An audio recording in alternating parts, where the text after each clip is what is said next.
angels waging war in the unseen realm. Global events fulfilling biblical prophecy. Eternal life.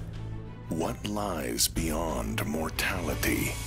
From analyzing the paranormal from a biblical worldview to the discussion of cutting-edge science and technology, conspiracy, discovery, special investigative reports. Unafraid to explore the challenging issues facing humanity. Welcome to another edition of Skywatch TV.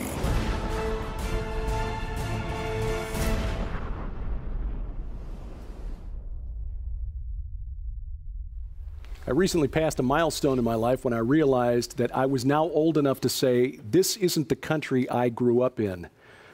And I'll bet you felt that way too. Welcome to Skywatch TV. I'm Derek Gilbert. Joining me in studio, the Skywatch TV CEO and the newest member of the Skywatch TV team, Tom Horn and Chris Putnam. Gentlemen, welcome. Hey, great to be here. The topic today is a brand new book coming out from Defender Publishing, When Once We Were a Nation. 12 chapters, 12 authors, 12 topics, and the brainchild of Tom Horn. Tom, clearly you've thought about this as well. What was it that led to the idea for Once We Were a Nation? Yeah, you know, the honest truth is it's probably one of the timeliest books we've ever published. We've published it in a rush.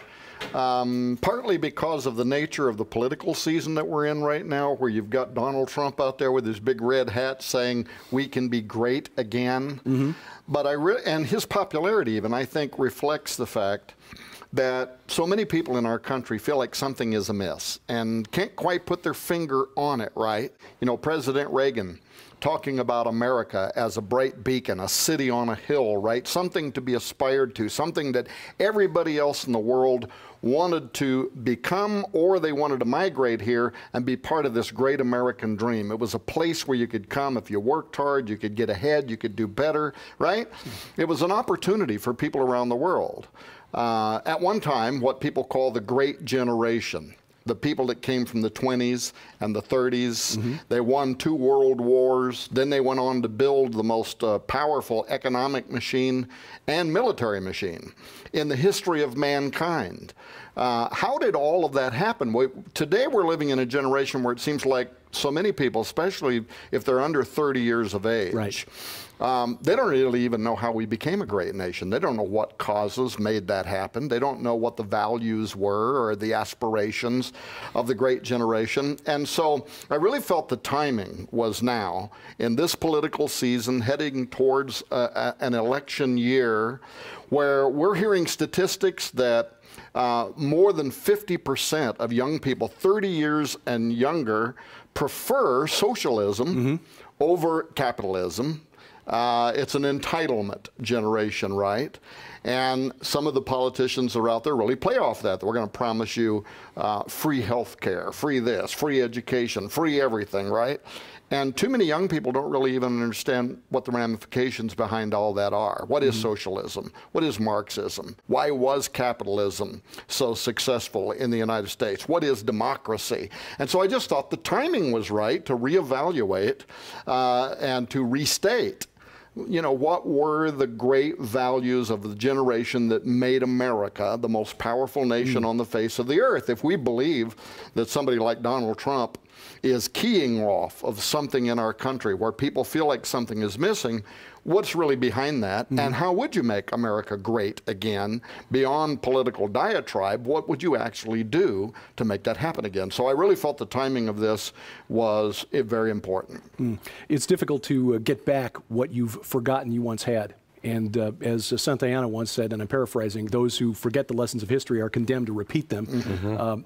We're repeating the lessons of the Roman Empire, in which they voted themselves entitlements to the point that it collapsed under its own weight. When you selected the chapters and assigned these out to the various authors, what message did you want to convey when this was all put together? Yeah, and you know, it's interesting because I'm really speaking from my own life experiences. The best things about me, if there are any good things, right? The best things about me, besides what Jesus did by miracle of rebirth, really came from my grandparents, who were survivors of the Great Depression. They were survivors, you know, of the Dust Bowl. They came out of Oklahoma. My last birthday, my oldest daughter, Althea, she surprised me in that she went and found an old Phoenix Gazette article from 1937 talking about the Dust Bowl people, the new age of pioneers that were trekking out of Oklahoma towards the promised land, California, and it was all a feature about my grandparents. And she went and found that again. It had burned up in my house in 2011, but she found it again. In fact, it's here. It's too small for you to even be able to make out, but I brought it with me so I wouldn't forget to talk about it. But my values came out of that. Being able to sit in my grandparents' home and hear how just through rugged individualism, because this was long before, you know, the welfare age and free food and free, there was no free nothing. You could starve to death, right? These people were sleeping under a tree, and yet Grandpa went on with his third grade education to succeed, to help found the city of El Mirage, Arizona, to build a business there, to do so well that he was able to take care of other people who didn't have. How did he do that? Well, it was all those values. And here I am as a young man, then later as a young preacher, sitting under a tree by the wood pile in the backyard while Grandpa whittled on a stick, and I'd ask my 90-year-old grandpa things about God, about life, about philosophy. And my worldview was shaped by all of that. Now today, it really hurts me when I see what's happening with our country, when I see how freely a generation would give up what was earned through blood, sweat, war, battlefields, when people knew why they were fighting for something and what they were fighting to preserve. It really concerns me, so I was just really motivated about this. And then, of course, you know, my mother just passed away, and she was the last of the McLaughlin side of my family, that survived the Great Depression. And so this was just really on my heart, so I reached out to a bunch of people and said, let's recapture what were the values when once we were a nation, each chapter in there, when once we were a nation of faith, when once we were a nation of strength, when once we were a nation of capitalism. Lieutenant Colonel Bob McGinnis, by the way, wrote the chapter on strength. Chris Putnam wrote a chapter when once we were a nation of industry, which is a huge part of our American history. The change seems to have been from a culture in which we understood that we only gained by taking risk, but also being aware that when we risked, there was a chance we would fail without expecting the government to step in and protect us from ourselves. How has that attitude changed over the years, and how much responsibility do we, as Christians in America, bear for creating this bubble wrap generation, this generation that is growing up isolated and protected from the consequences of their actions? Well, I think we do bear responsibility because it's the way we use our pulpits. It's the message that we talk about. And if people are told by the current Pope, for instance, and by most of the presidential and other politicians that are running for elected office, you know, if you vote for me, you're going to get this free and that free and something else free. Yeah, it kind of always reminds me of Margaret Thatcher and her famous line, socialism is a great ideal until you run out of other people's money to give away. What people don't understand is that socialism is actually a system that could lead to the coming of Antichrist because it makes you a ward of the state. Everybody works for the state. Everybody works for, you know, Big Brother. And you get your little modicum of income and your little tiny house to live in. And if you outwork the guy next to you, it's not going to matter because you all get the same portion. Right. But hey, it's free. All you got to do is work every day for the government, right? Or what capitalism did, and you wrote the chapter on capitalism in this book. What it did was say you could be Tom Horn, his grandfather. You could drop out of school in the 3rd grade, but if you worked really hard and you saved your money and you put money aside, you could grow your estate. You could do better. Someday you could even become the president of the United States of America. That was the American dream, right? And it really did build the greatest, most powerful country on the face of the earth. And everybody around the world was working to get here, migrating here because of that dream. And so we've lost a lot, but can we get it back? That's the message of the book. It's not just to stand up and say, woe is us, we're really in the, in the bathroom now. It's to say we can do it again. If a bunch of agrarians, if a bunch of farmers and a bunch of people that migrated here from Great Britain could come here with strong faith in God and hard work and labor and believe that they could. I love this picture, by the way. You wrote the chapter on industry. Remember that famous old picture with the woman flexing her muscles? Rosie the Riveter. Rosie the Riveter. I mean, that came out of the Industrial Revolution. While men and sons were fighting in war, Rosie the Riveter, they opened up the factories and they built the most powerful and most industrial war-building machine in the history of humanity. It is remarkable, and it does seem to be a fundamental change. And part of it is what we've passed on to our children. Part of it, too, is, at the risk of being politically incorrect, the changing composition of the population in the United States. The question then is how do we transmit those values? Before we go to break, though, we do need to make an official welcome to Chris Putnam, the new member of the Skywatch TV team. Of course, Chris Putnam is the author of a book that we have recommended for your reference library many times, The Supernatural Worldview, and of course the co-author sitting here of the new book, The Final Roman Emperor, the Islamic Antichrist, and the Vatican's Last Crusade. But Chris, it was a strange journey getting you here, but we're glad that you're here. It's my pleasure to be here, and that the journey's over. I don't think I'll be renting a 24-foot truck towing a car anytime soon. It's great to be here, and this was the last chapter I probably worked on at my own home before I came here, and boy, it was right in at the wire, but I got it done. And I learned a lot in writing this, and kind of like Tom, I kind of used my own personal experience as a way to write the chapter, because I was born in 1965, actually on this day. During my lifetime, I've watched this massive shift happen. And, when I was born, most things were made in the United States. Our TV was made in the United States. My bicycle was, probably got it from Sears. It was probably made here. And everything was that way. And that's the way. I had a G.I. Joe, and I use this in the book as an example. My G.I. Joe, his enemy was a German. All right? Yeah. That's the way it was in the 60s. And so I had a German stormtrooper and an American G.I. Joe, and we still had a real conscious memory of World War II. Well, and as a kid of half German descent, my mother's side emigrated from what is now Russia, but they were Germans, emigrated in the 1890s. But I still caught flack in the 60s and 70s as being a kid with partly German. So, right. And, I was just shocked at the way this has all been forgotten. And, one of the things I talk about in the book also, Ray Comfort, the evangelist, did a video on abortion called 180. And he started that out by going out and showing, like 20-somethings, a picture of Adolf Hitler. Do you know who this is? They were clueless. And I was shocked by that personally, mainly because of that quote that you started out with, and I cited that in the book as well. Those who forget history are condemned to repeat it. Now, we're talking about perhaps the Antichrist is going to arrive on the scene soon. Theologians and many Bible scholars have for many years kind of used Adolf Hitler as a type of the future Antichrist, right? Now, if they don't even know who he is, how are they going to recognize this guy, right? Troubling. So as I said at the beginning, I've reached the age in my life where I'm saying things that I heard my dad say, and he definitely would be saying, this is not the country I grew up in. When once we were a nation, 12 chapters, 12 different topics, but also exploring how we might get back what we once had. Of course, whenever you order from Skywatch TV, we like to add more than just the book. We'll tell you how to get a copy of the book, and the program continues as Skywatch TV continues right after this. America isn't the same country that we grew up in, but it's hard to get back what we've forgotten we had. That's why Defender Publishing presents When Once We Were a Nation.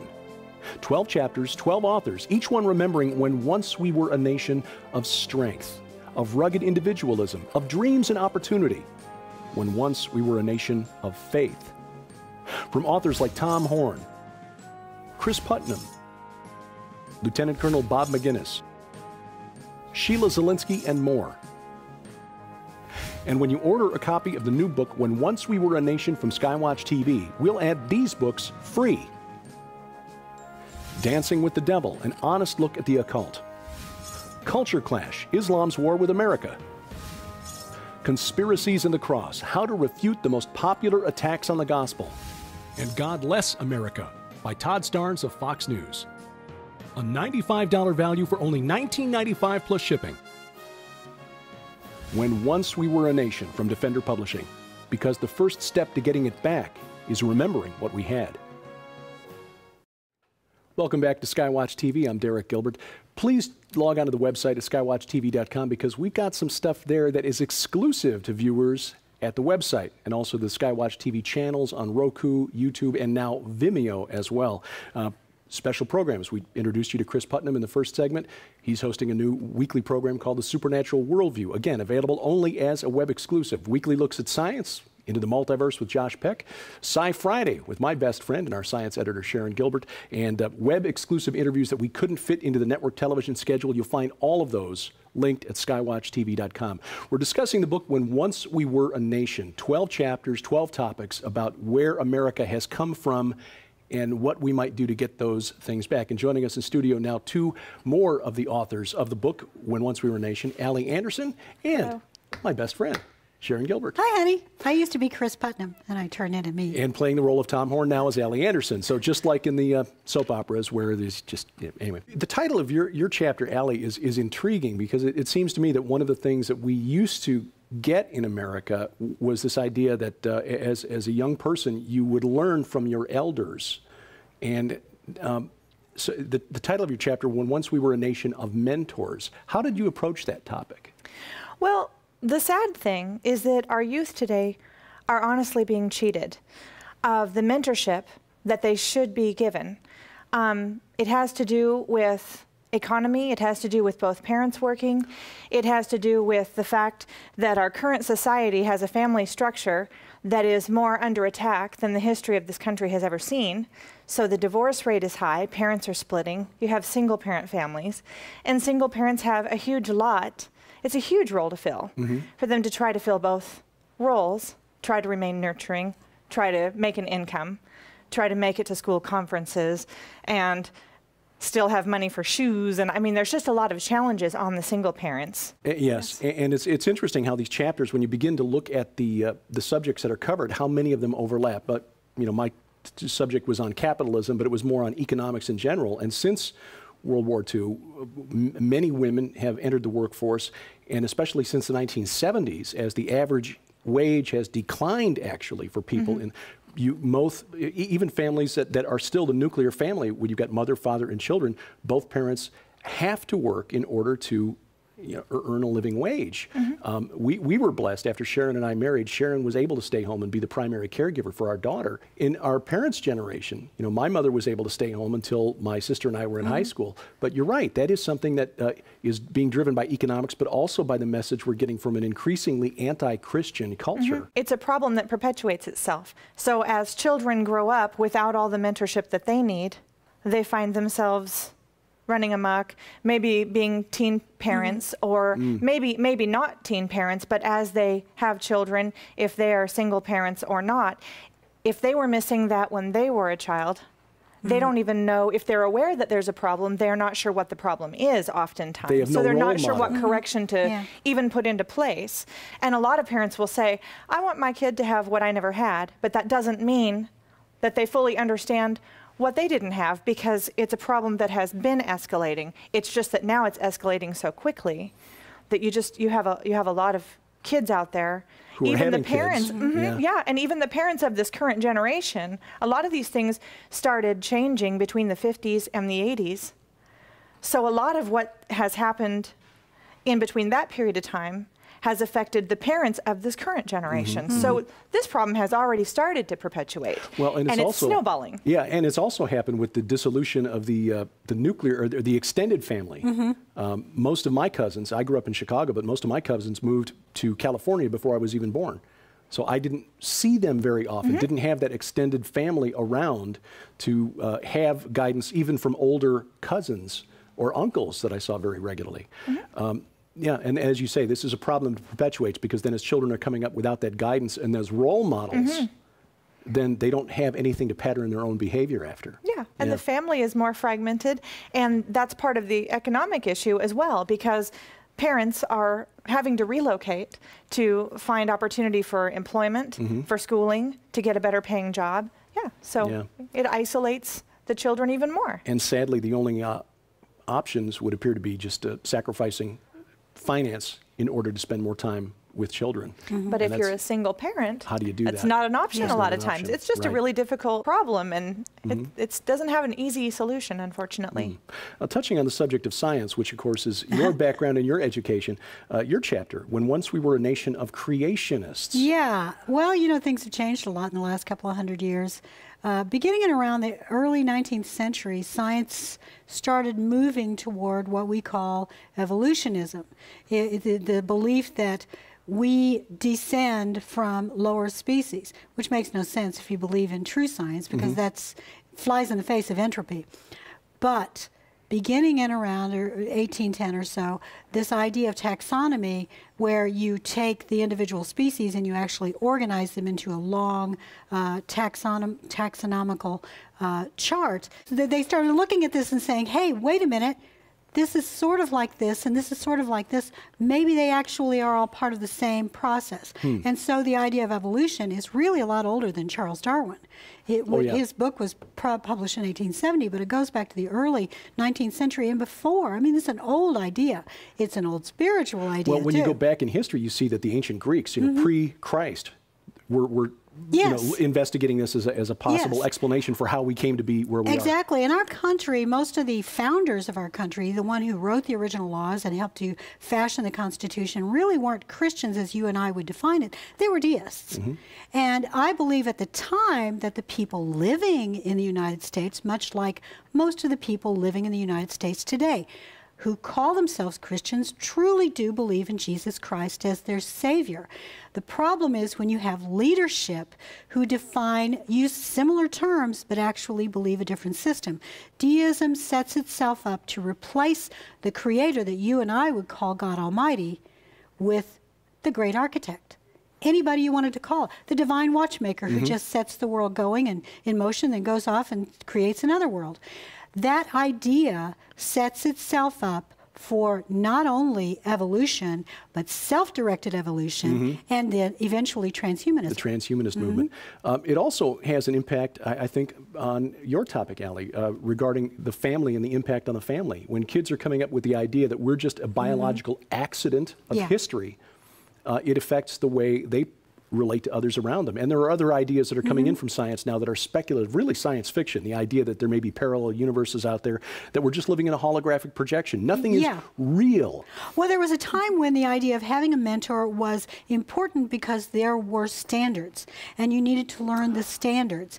But we have moved away from a nation of standards to a nation of do what is right in your own eyes. Do as thou wilt shall be the whole of the law. That's a really good point, because standards imply that there is someone to create an objective set of standards. And there is only one objective creator to whom we can turn. And when you take him out of the equation, then anything goes. So this is more than just a matter of science. The issue of creation, the big question where we came from, really has a whole impact on our entire worldview. Yes, it's the issue of Genesis. If you do not believe in Genesis, you may as well just throw out the rest of the Bible. Because that is where it all began. And if you don't have that understanding that He created us, we are special, we are unique in this world. And because kids aren't getting mentoring, they're not getting it at home, but they may not be going to church to get it there. Where are they going to get it? I mean, when you wrote your chapter, you're a mom. Where do kids go now? Well, if they're not guided to go somewhere, then they find it. There's stuff out there. And if they're looking for answers, and kids are curious, teenagers are curious. They're gonna keep looking until they find an answer. And unfortunately, there's somebody out there ready to answer those questions for them. And if we're not there to answer those questions for them, someone's going to be more than happy to stand up and take that role and fill their head with whatever their agenda is. And that's where the danger really comes in. Absolutely. That relates to the recent conversation that we had with Opal Singleton of MillionKids.org about the predators who are doing exactly that. They are giving kids what they crave, which is reinforcement. They are grooming them, telling them how special they are. I heard a very wise preacher once who said, as he addressed the men in the congregation, sorry, I get this way whenever I think about our daughter. He said, men, fathers, make sure you are telling your little girl how special she is and how pretty she is, so that the first person who comes along and tells her that doesn't take her away from you, because there are plenty out there under the influence of the enemy who will be more than happy to do it. And I just thought, boy, that really stuck with me, because you're right. There are kids out there looking for that kind of mentoring that our culture is making very difficult. And some of the most important mentors in a family, I would say, in a given family, is that male image. It doesn't have to be the dad. It can be the grandpa. It can be an uncle. But you need to have some sort of influential male in every household, not just for the girls, not just for the boys, but everyone. I mean, the wife is benefiting, the man benefits, but all the parents benefit, and the grandkids who come along after that. But you know, you're an awesome dad. But sadly, there are an awful lot of parents, an awful lot of families. Kids are growing up with zero male influence, no male mentor, and that's tragic. Well, and one of the scary things that I found out when I was reading some of these statistics is that more so even than the female role model in the home, the male role model in the home is where the children define the parameters for what they consider acceptable in a future relationship, what they consider normal, and even the kind of behavior that they consider to be loving. And that's where this sense of love comes in, where people can misinterpret the wrong things for love if that parameter isn't set in the right direction when they're very young. It makes them that more easily groomed. Yeah, it's not politically correct, but it's true. Without a firm foundation in who created us and what his standards were, and then those standards passed down from generation to generation, that is in large part responsible for where we find the country today. And one of the reasons that Tom Horn basically commissioned the authors behind the book, When Once We Were a Nation. Allie Anderson, Sharon Gilbert, wonderful conversation, all too short. We thank you for watching as we keep watch. I'm Derek Gilbert, and this is Skywatch TV.